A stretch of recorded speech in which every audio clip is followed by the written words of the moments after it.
Excellent.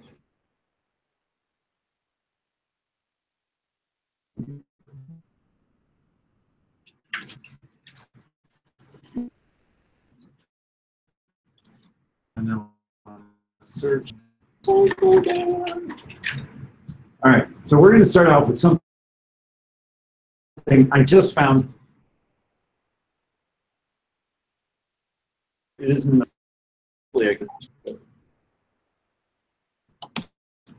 meeting, reviewing the papers, sort of boring meeting and stuff like that. I thought hopefully this video plays. Yes. Is the oh, and I'm going to point the camera. I don't have this hooked up for my web broadcast, but this is just we'll just do this. Just search for cycleGAN on YouTube. A video that goes along with the paper itself, and you know, there's images in the paper, but about this video is just look at that. I mean, it's taking this horse image, trained, and we'll talk a lot about how it's doing this. With zebras on one side and horses on the other side, and it's able to take this. Versus geometry. A lot of generative adversarial networks will create things that kind of look like what you trained it with. But here, one of the neat things about this is trying to preserve this image, try to make it look like the zebra, rather than I'm going to put a zebra in the middle of this image. It's something that is quasi-temporally, obviously, and a big word on the quasi there. The stripes do buzz and breathe. But still, it's pretty impressive. Mm-hmm. All right, so now this is the thing. I was sitting in a meeting going, all right, that's pretty cool. That's exactly what I want to see. And then I saw this thing, and I was like, cycleGAN, a face-off, and some words that I don't understand. An ad. That's okay. It's YouTube. Skip, skip, skip. Boop. Smokes. On the left is the input to the cycleGAN. Joe is looking at me like, oh, this has sound, by the way. You can hear it, but it's a language I don't understand either, so the sound isn't all that important. So I just saw it. Rashab and I were just like cursing at this thing for a couple of moments. Obviously, trained with both sets of images. You had two people talking to the camera, and what you're seeing here now is the cycleGAN taking the guy on the left and turning it into the woman on the right. Fast forward a little bit, because it's cycleGAN, go and turn the woman on the left into the guy on the right. Holding the pose, the mouth is actually doing something. Remember, there's generating the image using just a machine learning brain. Think of this. This is somebody that's just drawing this image, looking at the girl on the left and the right. That's supposed to look like the girl on the left. Gosh. So this is why we're doing this as a chalk talk. I don't understand this as well as I should, but it doesn't matter. We have to get going on this. This is insane. She brushes her hair out. Oh yeah, dude, right? No. This is probably there may be some overfitting and stuff like that, but you know, wow. And you can see, you know, artifacts. Sure, yeah, but the fact that you're actually getting a recognizable person. Yeah. How long till this is like 4K distinguishable? Beats me. We're gonna find out. It's so stunning as it is. Yeah. And so. And obviously, the way to get to this, if you want to follow along afterwards, is just go to search for cycleGAN, and in the description there is a GitHub account. Yay! They did an implementation of the cycleGAN using the lasagna. Yay! It's a notebook. He did cycleGAN results, and then this is the one you want to count on. So, and this is all I know. This is it. That's as far as my knowledge goes. But he says face-off result, from top to bottom, input, and then recreate that on the output, and how they trained it, how long it took, what they were doing in order to do it, I do not have. There will be some more. You can also see the, these are the inputs and the outputs. They're specifically training. I want to turn this guy into this woman, and then, but still, wow. So how does this work? Now, let's switch cameras and get away from this, and hopefully, we're going to talk a little bit about all of this. Okay. Way behind. Oh, by the way, Chalk Talk 400. All right, yay! This is actually Chalk Talk 400. Who knew? I started doing these back in 2005. Also, I'll send out mail, but this is going to be the last Chalk Talk for a while because I'm going on a 3-week vacation. Chalk Talks we've been missing because of work and schedules and all sorts of stuff. Now I'm doing it on purpose. So the next Chalk Talk will be in December, probably December 8th, the 6th. So I think December 8th or December 7th, one of those days is a Thursday. All right, so Chalk Talk.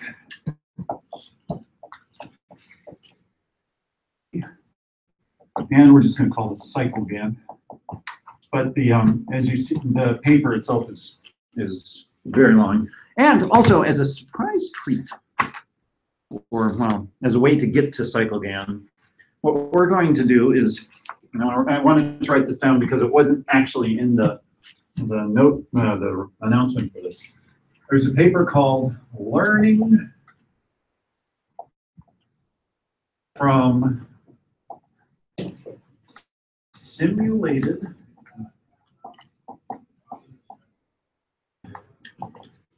Unsupervised Images." I'm writing this down so you have a record of it, but it'll be in the YouTube, and I'll send a mail out or something. Through adversarial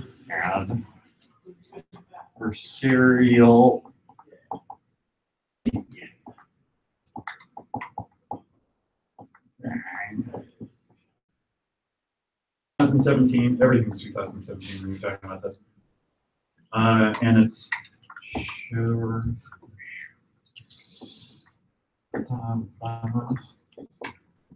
And by the way, and I'm going to go at all because there's like about 16 other people in here. Well, or 8. And this is done at Apple.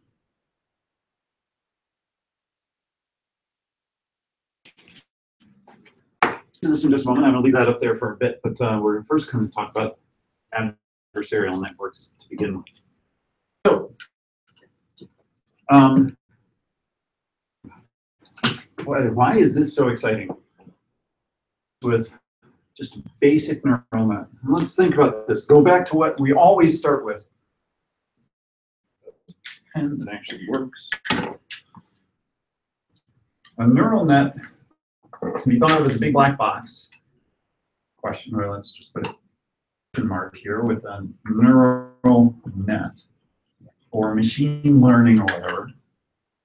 This, remember, is that you take some sort of thing like an image of the number 7 into a vector or something. There's some stuff that you do to it, neural net, and out the end of it should point, and this thing should pop out. Typically, vector, in this case, a 10-element vector, and there should be a 1 in the 7th element, and zeros everywhere else. And then, because we know that this is the number 7, this is actually equal to the actual result, which is 0, 0, 0, 0, and a 1 in number 7. And if it is, yay, our neural net is working. If it isn't, then boo, our neural net isn't working, and we're going to take the result here and what it should be and wash it back through. Go through stochastic gradient descent, which you'll hear a lot in here, or back propagation, and adjust our neural net so that it gets slightly better at producing the correct result.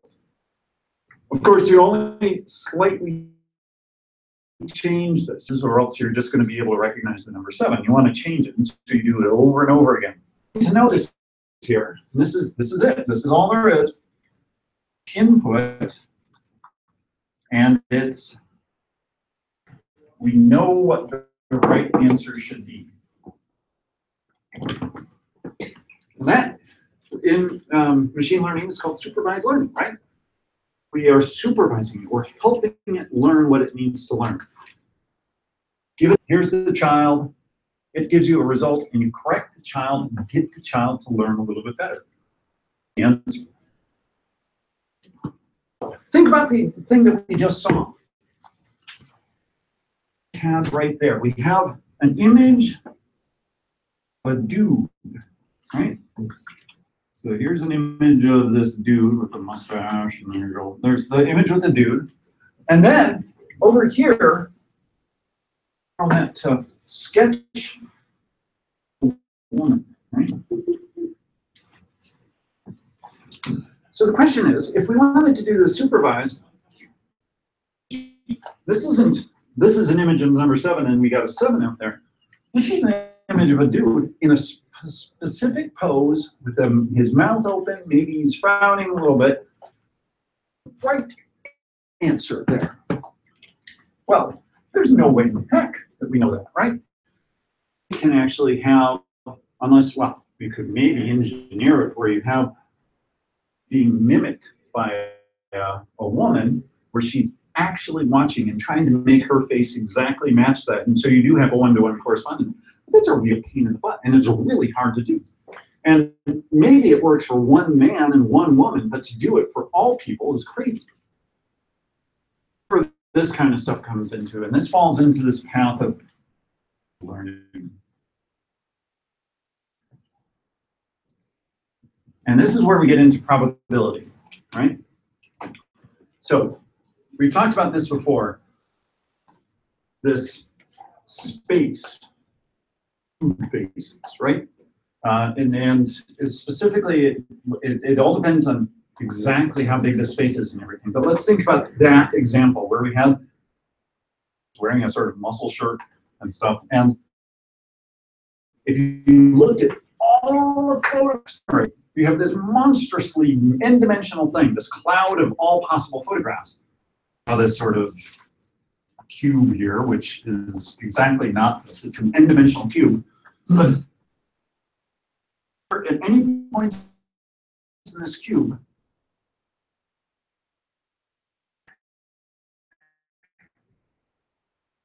photograph, you know, this is a photograph noise. Here at this point,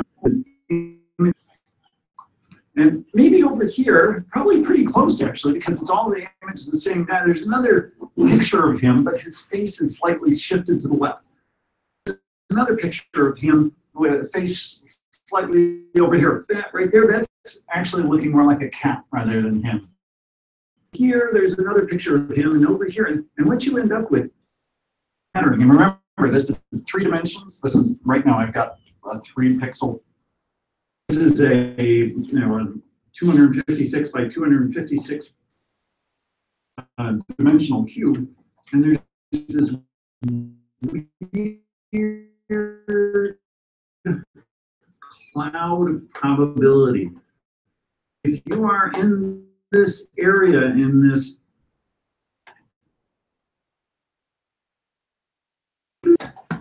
you're probably to.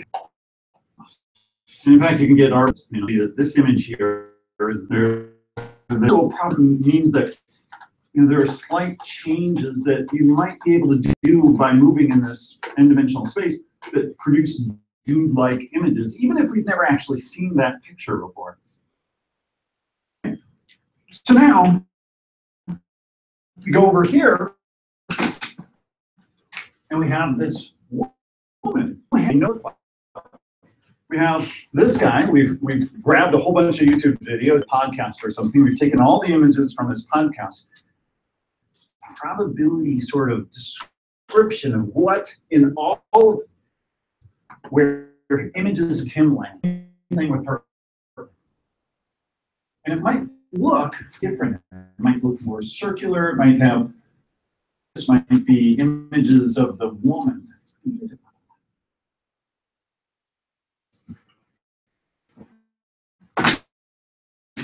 So now, there is no respondent response. If there was, then we would be well on our way to having a supervised learning kind of setup. And start thinking, you know, like,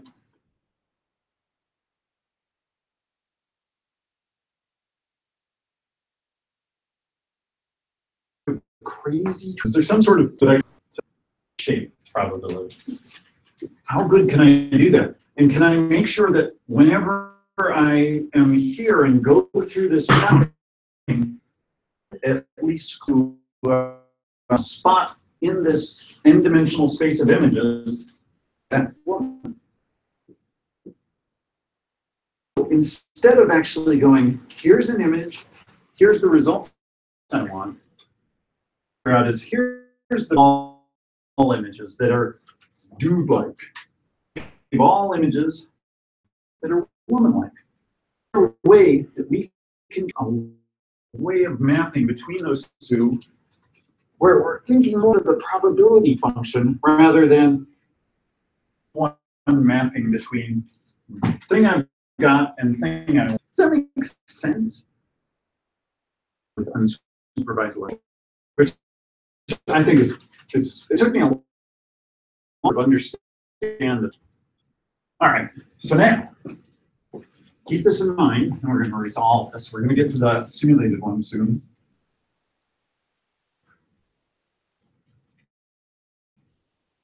And this is where different ways. There's variation along encoders we were talking about. We're doing this because we've had some with this, and I definitely wanted to jump on cycleGAN. Actually, I want to bring this my iPad up because I found a neat description of this online.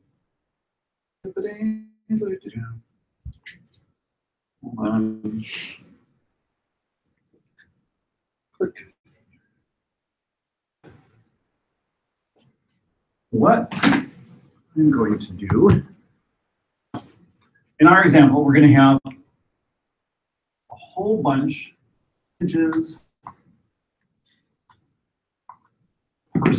So here we go, mustache, and maybe he's a little frowny over here, mustache.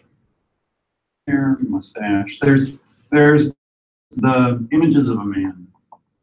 All right. Real data, right? Well, hold on. I thought I'd be very clever. I want to stick to the example that I'm running from, so I'll go too far beyond here.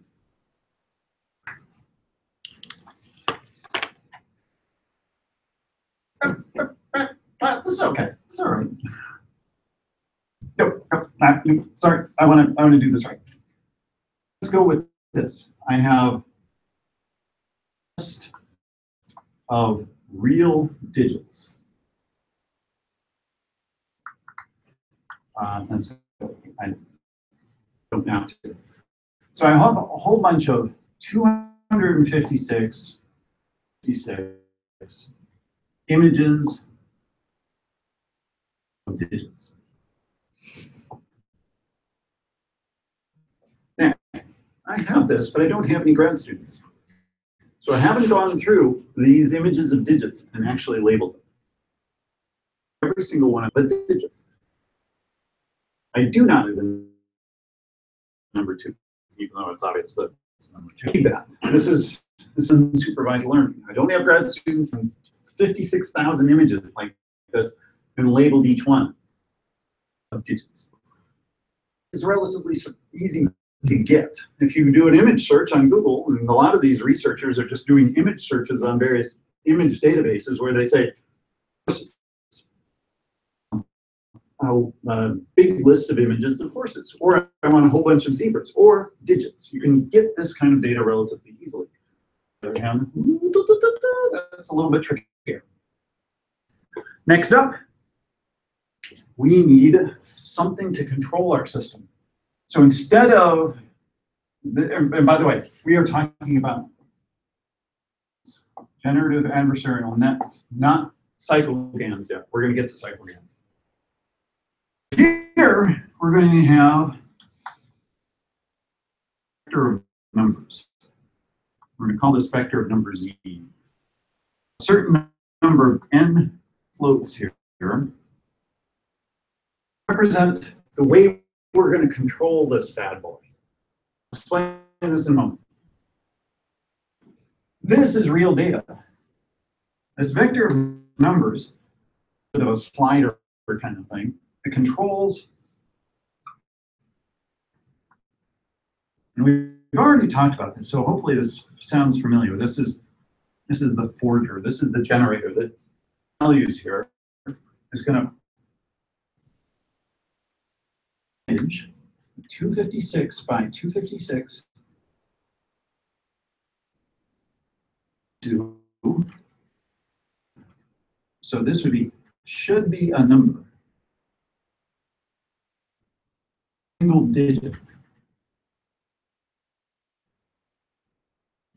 Should be. Initially, when you do this, when you slide one of these sliders, you're going to get crap out of this. So you're going to get a noisy image that's not going to look like a number at all. Figure out a way to say, okay, well, how do I determine whether or not this is a number or not? Put in a number and get out a number between 1 and 10. So from there, we're going to build a comp. We're going to build a FBI agent, discriminator. All right. And this discriminator is going to get 2 inputs. So real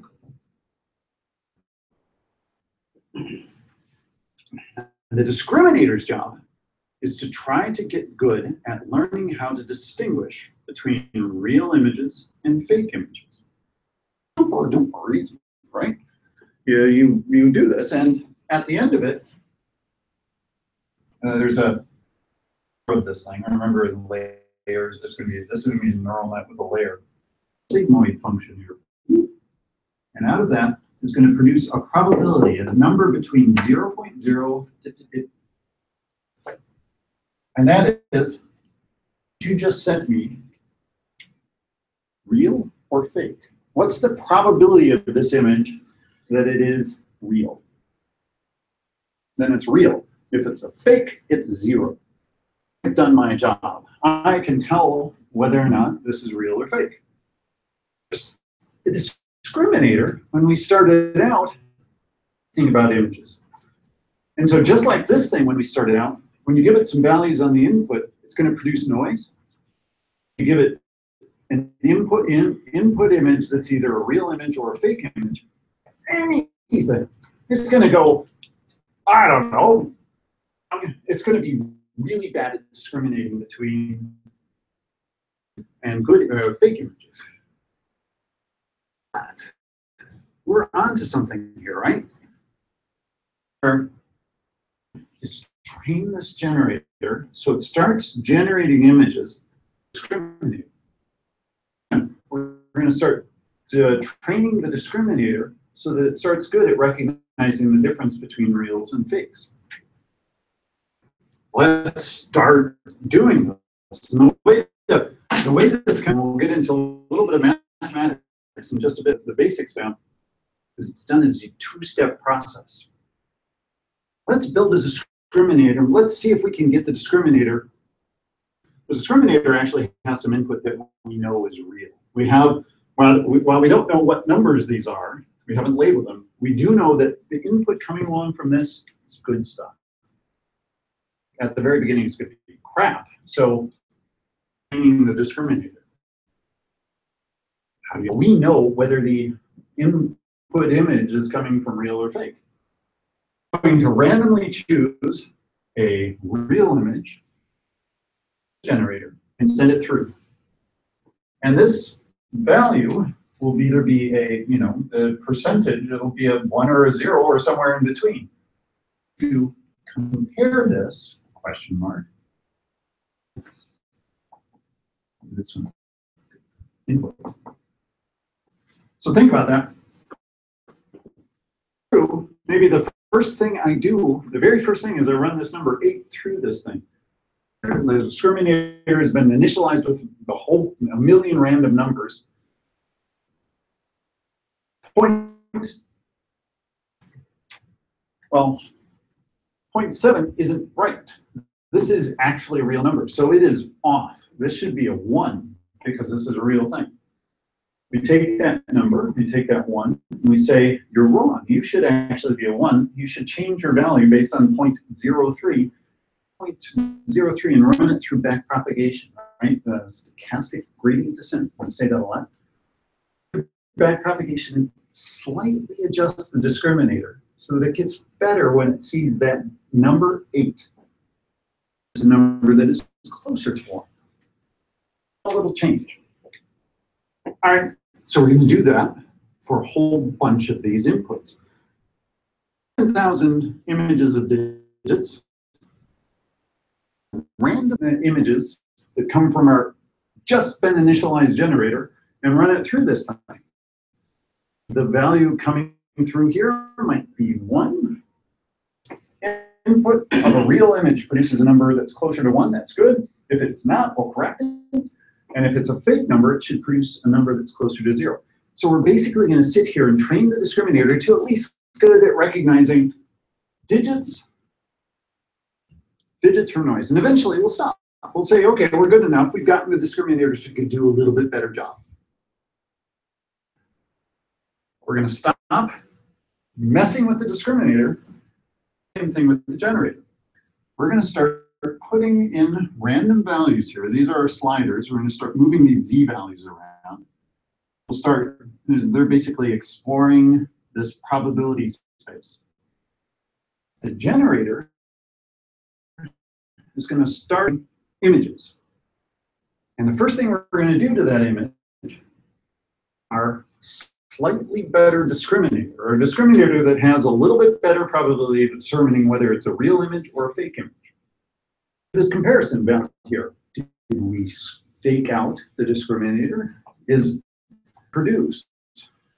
It should produce a 1, right? If this produces a 1, produced a fake image that fooled the discriminator, then we haven't done a very good job. We produced an image that the discriminator caught right off the bat. This difference here, the result of the discriminator, because we know that this should always produce a value that's 1, and send that back. Generator works. So we'll do 10,000 inputs of z with the generator. And eventually the generator is going to get better at generating images that look like they can fool the discriminator. All right? Now, we do that process over and over and over again. Once it gets good, train the discriminator, and eventually you're going to be building the system. The generator is getting, hopefully, discriminator, but the discriminator is getting better as it is, so they both lift each other up. Now, at the end of all this, the discriminator is not so necessarily useful, right? What we do want is a slider set, these numbers that we can control, where anytime we put in a value in here, image out of there. And we'll talk about controlling this thing with horses and zebras, right? So that ends up fully occupying that n-dimensional space. Right. You're going to have the probability that you had, we were talking about earlier, and there's as valid as can be. Oh, no. Yeah, but, okay.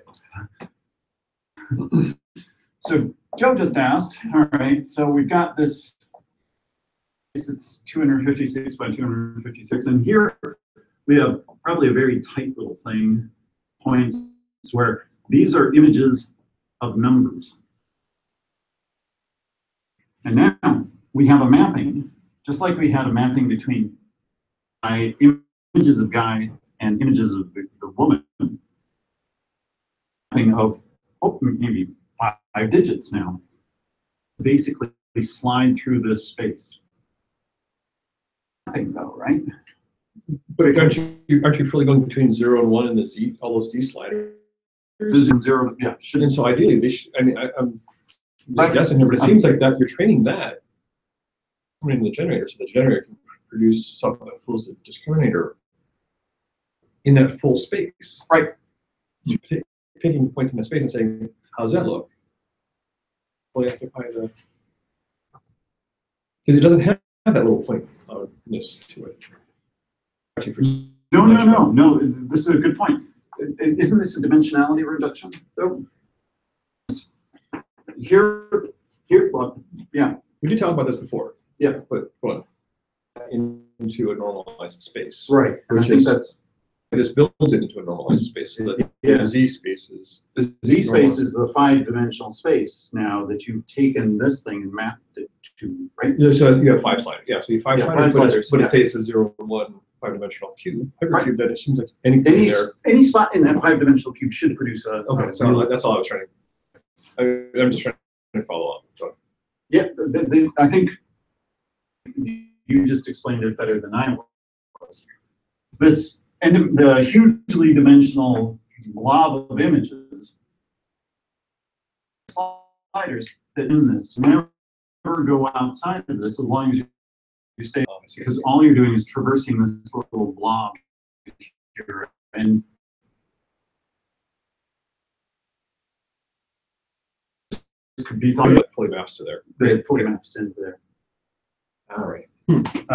But I like your explanation better in that we've now made a 5-dimensional cube where any spot in this cube produces an image that should fool the discriminator.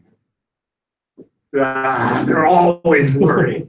That's part of the problem, right?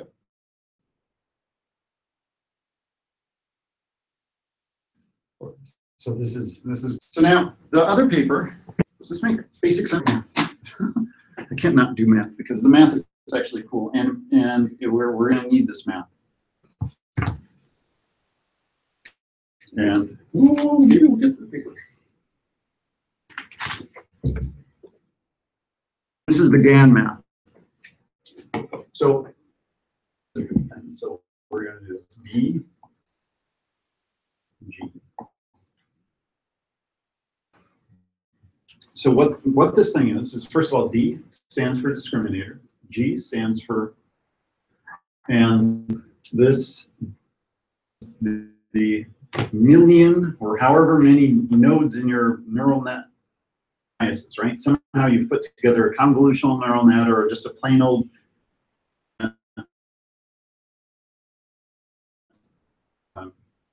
that has a whole bunch of weights and biases, and those values are all right there. Whatever value, whatever the state of the discriminator is there. There is the same thing as describing the state. Whatever the discriminator is and whatever the generator is, we're going to measure how good this thing is working. Right? And the way to do that is you have the expected value of coming from the probability of x. So log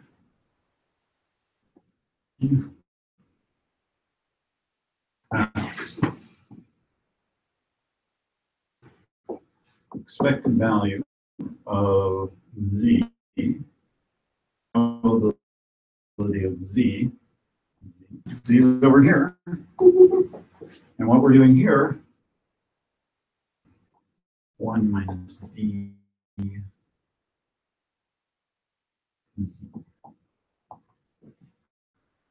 Everybody understand?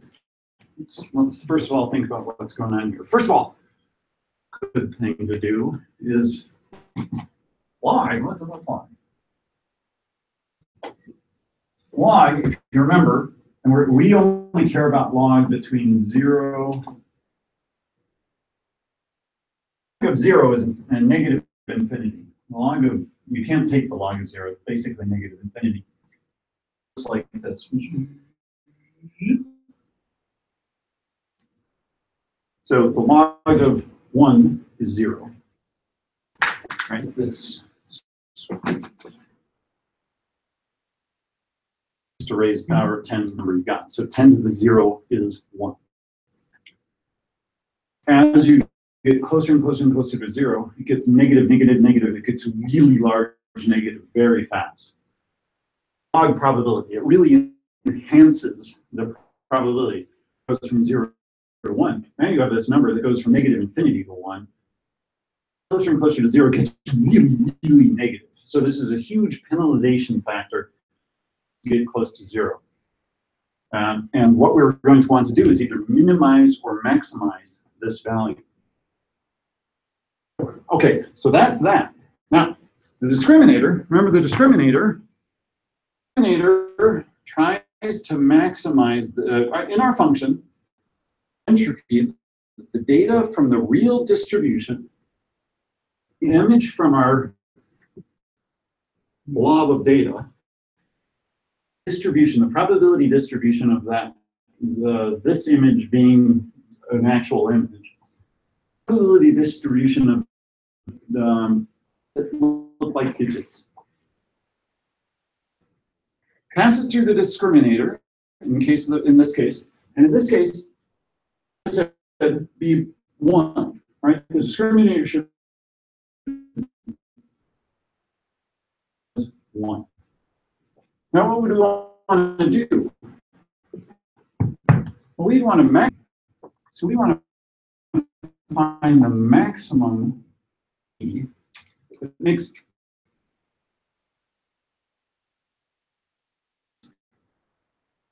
be as big as possible. Because remember, 0 is the biggest value we get here. Negative. Just values. We want to build a discriminator thing 0. It always wins. But this thing actually produces 1, which then goes through the log, makes it 0. On the other hand, this guy, look what we're doing here. The generator, we're taking a value of z, running it through the generator, producing an image, discriminator. And what I'd like the discriminator to do, right? I want to fake this guy out. Fake image through the generator, and produces a 1, which I'm then going to subtract from 1. Yeah. Aha! So that I produce a really small number when I'm working. I get a really small number, and I minimize G. Started writing over some stuff there. Adversarial nature of this entire thing. Wants to maximize this equation because all it cares about is this. And this is annoying, right? This is the faking it out. And it's this. While the generator wants to minimize this equation, and this is the place where you can control the generator. Control. And so when I saw this, I went, wait, what? Min-max, how can you minimize and maximize a function? We were doing this, trying to make this guy good, stopping, trying to make this guy good, stopping, and back and forth again. We're going to run this thing in kind of 2 different ways, right? Minimize this function with D, and then turn around and try to minimize the function with G. You know, they're not both trying to push this in one way. We're always trying to keep this function in balance, but as we do this, they get better and better. Sort of. One gets to push it closer to 1, the other one gets to push it back closer and closer to 0. And that's the way generative adversarial networks work. And that when I finally understood what this X kind of thing was, I thought, wow, this is really cool. This is actually a neat way to do it. And then sort of step by step, you don't try to do it all in one shot, or at least I haven't read a paper where they tried to do it all in one shot. Then the other, and it keeps things lively, right? It's an actual boxing match. So now,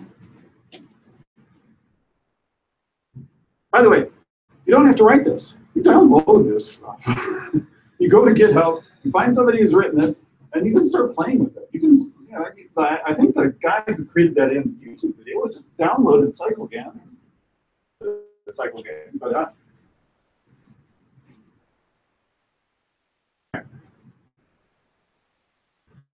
The next paper, get to the cycleGAN itself, is an example of this that I thought was really cool. It's a step towards cycleGAN. Learning from simulated and unsupervised images from adversarial training is that, between this paper, is that having labeled images is good. It actually gives you, the guys who wrote cycleGAN first wrote to pics, or you search for pics to pics and you get a very cool paper about this. Similar kinds of things. It's turning horses into zebras. Supervised manner. This is their paper, their follow-on paper that is unsupervised.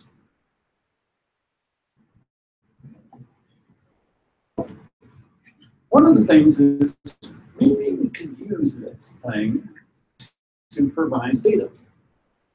And the idea, I'm going to draw a line here. Here's some little shading going on. There's a little eye, right?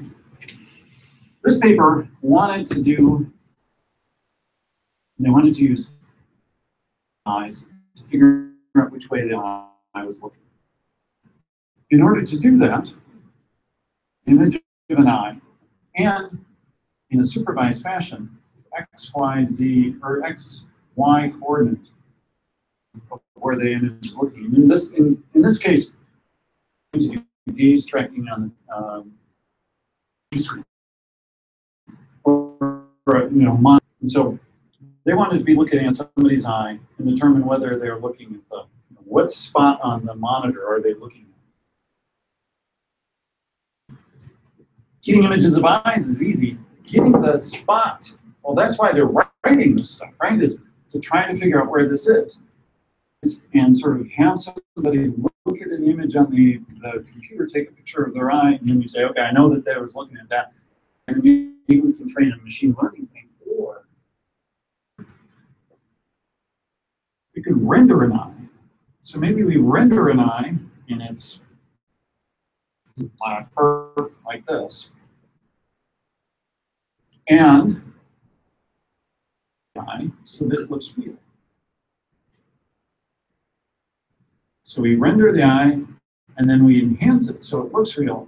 But because we rendered it, we know which way this eye is looking. Built-in XY location because we rendered it in. And all we want to do is up-res it. We want to make that eye look real. That's where their problem was. They were like thinking, hey, this is kind of cool. Why don't we take rendered images of eyes, look like a real eye plus the XY location because I rendered it, real eye, supervised gaze tracker. So clever. So this, all of a sudden, gaze tracker now is not the problem. It's how do I take a rendered image and make it look. And the first thing they did is they turned to generative adversarial, and you can kind of imagine how this was going to look. Let's resolve this. Rendered eyes. And you have some problems.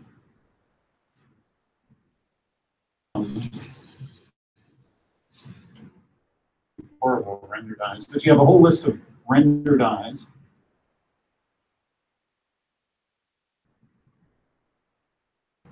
You have, that's your input, a batch. So you realize they're a little bit fuzzier, and I'm just going to draw this. Yeah. So now this is where we're getting into a little bit of fuzzy GANs. Remember in the previous GAN, we had this 4 or 5 digit Z value. Control to this is actually an image of an eye. It's an actual image of an eye, but it's rendered by a computer. Real database for pictures of people's eyes. Very good. So, we're in instead of a general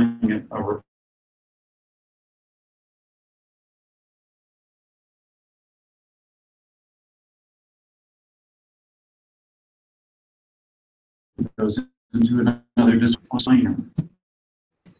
This is the first step in because exactly takes so, and then this is what to do is take this eventually go into the refiner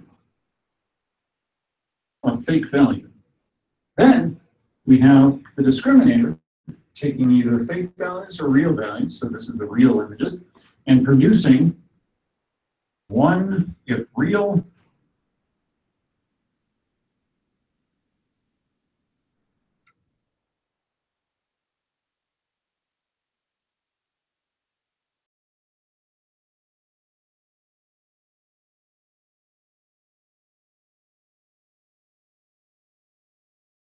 right? In our previous one, we just had this slider thing that allowed us to explore. Here, we want an image and throw that through the refiner and have it produce. What the produce looks real. It looks like an actual person, so that we can use it to train a machine learning thing. Change the geometry. We specifically want to say, like a real eye pointing in this direction. We now have this thing that can generate, we can render an image or render an eye, throw it through the refiner, get a better looking eye, and we know where it's looking. So they do four things. They this setup. We train a refiner network to add an image using a combination of adversarial loss and session loss. And maybe we'll get into that, but maybe we won't. We make several key modifications to the Generative Adversarial Network training framework to stabilize the training process. Refiner network from producing artifacts. And they show how well this actually works. So they, at the end of all this, that's the loss function. You saw what the loss function was in the previous GAN. That's 1 or 0. But here we're going to actually have a loss function that's a little bit fancier of our system based on theta. And theta is all the parameters in this thing. So we'll talk about that in a moment. Sum over a whole bunch of images. L real. Theta comma xi comma y. A gamma, there's a weighting parameter here. L regularization, comma xi. All right. Xi, training image. It's the synthetic training image. Y, an unlabeled, well, this is the set of unlabeled real images. And if this is Y, it would be an image from that.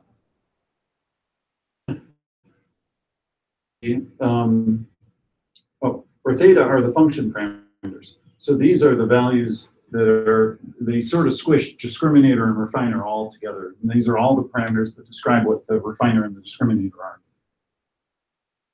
This part adds realism to the synthetic image. So this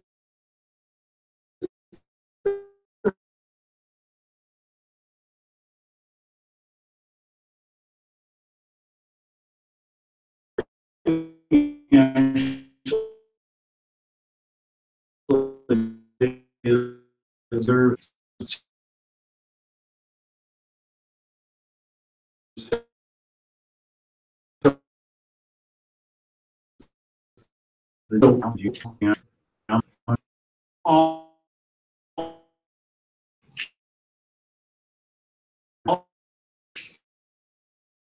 and as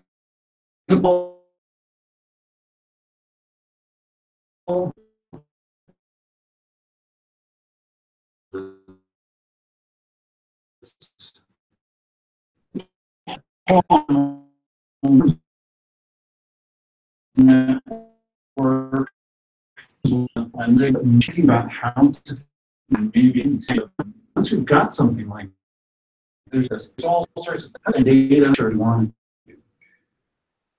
All the data goes in and measure whether or not the thing is actually working. And so the neat thing about this is the generative adversarial net, adding this little thing, saying, oh, wait, we want to make sure that when you actually think of this as a Z slider, right? It could be randomly scrolling in between real eyes, but we actually want to make sure that the Z slider looks like that Z slider. So that's what they do. It's the log discriminator. This thing actually has all this same thing that we had for the GAN with the logs and stuff. I'm not going to write it down again. The regularizer is regularization loss that minimizes per pixel differences transform of the synthetic and refined image. What? It's actually super easy. They said LReg to the distance. And I'll explain this.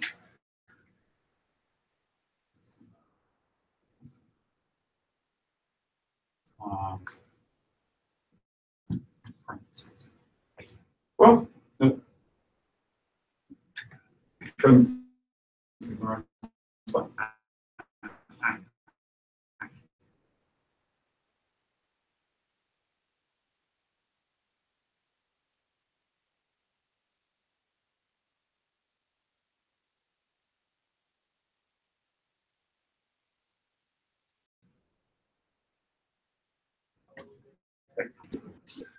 fine.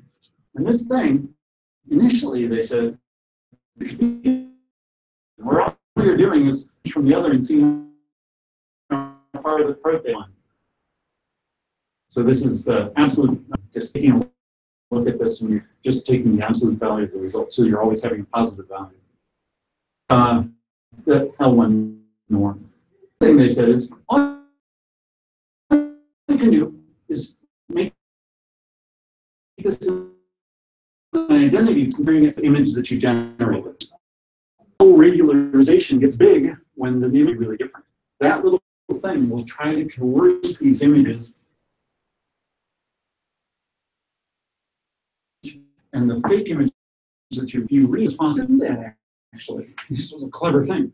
The feature transform can be an identity map.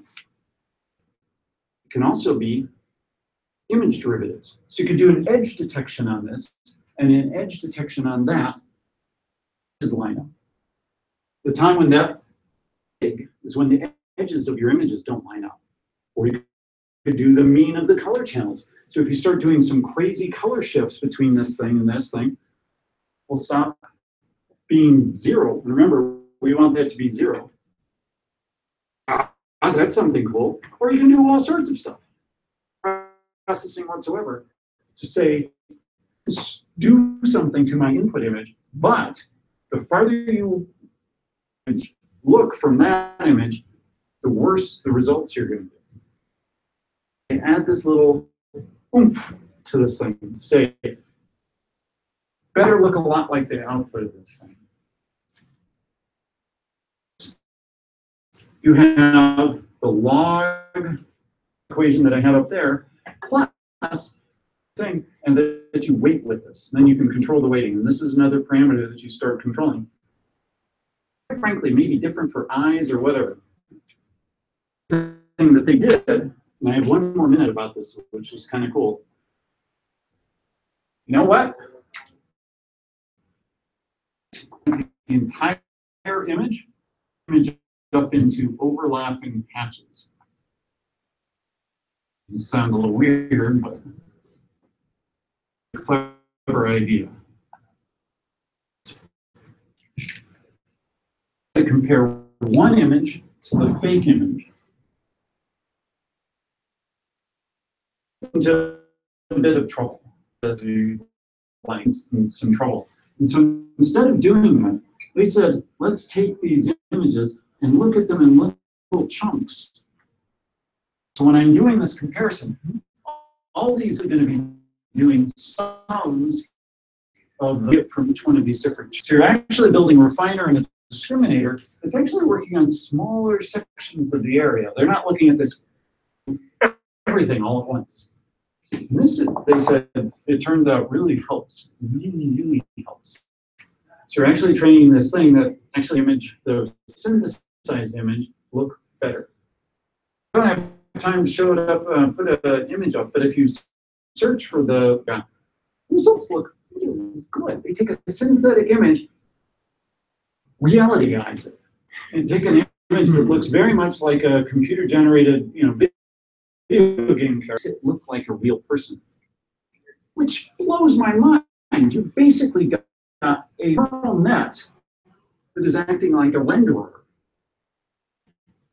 plus a rigger. This thing is actually taking a synthetic image and making really good. And oh, by the way, there's one other thing that they did. History. We don't even have time to do this, but not only are doing this on one image, this is a couple of images in the back to make sure that things don't pop as it animates. So clever. And we haven't even gotten to cycleGAN until December 8th or 7th, or whichever one is the Thursday, where we actually talk about cycleGAN. So the world will be taken over by computers. Will be. What? Thanks, guys. I hope that made some sense. And YouTube cycleGAN. It's pretty cool.